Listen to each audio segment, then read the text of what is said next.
All right, so we're diving into a really profound moment from the Christian scriptures today. It's all about Jesus' final prayer for his followers.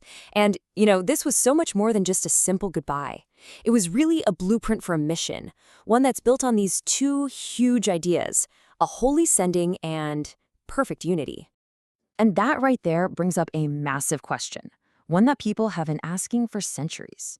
I mean, how can you carry out a divine mission when you're living right in the middle of this messy, complicated world? It feels like a total contradiction, right? Well, in this breakdown, we're going to unpack the three-part answer that this prayer actually gives us. Okay, so first things first, let's talk about the mission itself.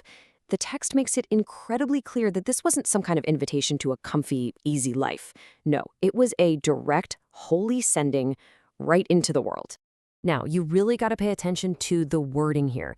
The text stresses that this is a sending. It's like an official commissioning. See, just as Jesus was sent by the Father with a very specific purpose, he's now doing the same thing with his followers. So it's not like they're starting a new mission from scratch. It's a continuation of a divine one that's already in motion. And this really gets to the core tension of the whole thing. The prayer isn't asking for believers to be pulled out of the world. Instead, it's a prayer for protection in it. They're supposed to live and work right in the middle of the very culture they're meant to influence. I mean, that is a way more challenging task, right? And this really sets the stage for why the next piece is so absolutely essential. So, if you're being sent into a tough environment, you just can't go unprepared. It wouldn't make any sense. And this brings us to the very first part of the mission's framework, getting prepared by truth. And that's a totally fair question, isn't it? I mean, if you're going to be in the world but not defined by its values, you're going to need some kind of anchor, a totally different operating system, so to speak. So what on earth could actually provide that? Well, the text gives us a very specific term for this. It's to be sanctified by truth. Now, I know, sanctified might sound a little old-fashioned, but what it means here is actually crystal clear. It just means being set apart. But here's the key, not set apart for isolation, but set apart for a specific divine purpose. It's all about consecrating yourself to the mission. And the thing that makes this happen, the agent of this change, is named right there in the text. It's truth. And the text defines that truth as the Word of God. But this is not about just memorizing facts. It's about being totally fundamentally reshaped by a whole different kind of reality. So the crucial point here, and we got to be really clear about this, is that this is not a call for physical isolation. It's not about going off to build a monastery on a mountain somewhere. No, it's a call for a deep internal realignment. It's about letting your core values, your thoughts, your motivations be shaped by this truth. That way, you can actually engage with the world on purpose instead of just getting swept away by it all. But look, preparation is just the first step, right? Once you're prepared, you need power. And the source text points to a very, very unexpected source for that power, and that is oneness. I mean, think about it. Preparation is vital, for sure, but it's really only half the battle. You can be completely prepared for something and still fail if you don't have the strength to actually do it. And what this prayer reveals is that the power for this mission comes from a radical, almost unbelievable kind of unity. The text lays out this really beautiful kind of cascading flow of how this works. It all starts at the divine level, with the perfect, seamless unity between the Father and the Son. Then, Jesus prays for his followers to be brought into that exact same kind of relationship. And the result of all that? Well, this supernatural unity becomes a powerful, visible demonstration to the entire world. And here's the real key. This unity isn't just for them, it has a very specific purpose. You could say it's the ultimate proof. The text literally says it exists so that the world may believe.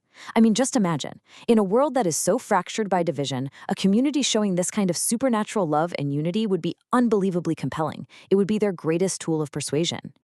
And just to be super clear, we're talking about something way beyond simple agreement or, just getting along. The language used here describes a mutual indwelling, the believers being in God in the same way the Son is in the Father. It's this deep spiritual connection that literally serves as the engine for the entire mission. All right, so we've got the preparation, which is truth, and we've got the power, which is unity. But what's it all for? Where is this all heading? What's the final destination of this whole journey? Well, the text calls it glory. Yeah, this really is the final piece of the puzzle.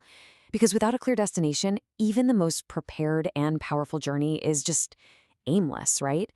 So the ultimate goal of this mission is to see and even participate in what the Bible calls glory.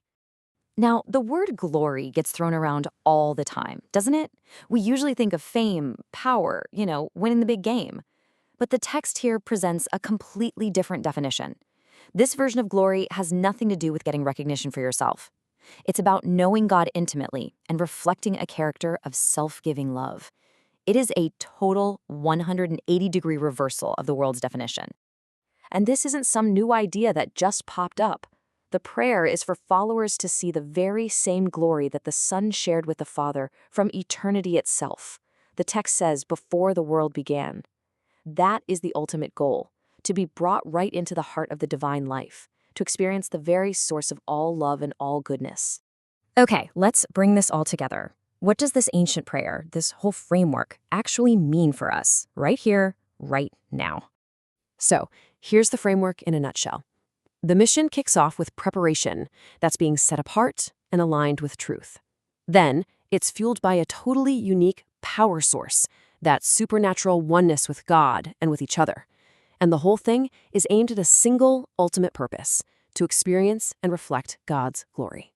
And maybe the most incredible part of this whole thing is that Jesus is very clear he's not just praying for the people who were in the room with him at that moment.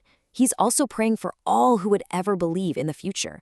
That means us. That means this call, to be holy, to be united, and to pursue glory. It's timeless. It stretches all the way to our present day. Which leaves us with one last big thought to chew on. In a world that so often feels deeply divided, a world where so many people feel like they're missing a real purpose, what would it actually look like to take this ancient framework seriously? How might our own lives, our communities, and heck, maybe even our world be changed by people who are sent in truth, empowered by unity, and aimed at glory? Now that's something to think about.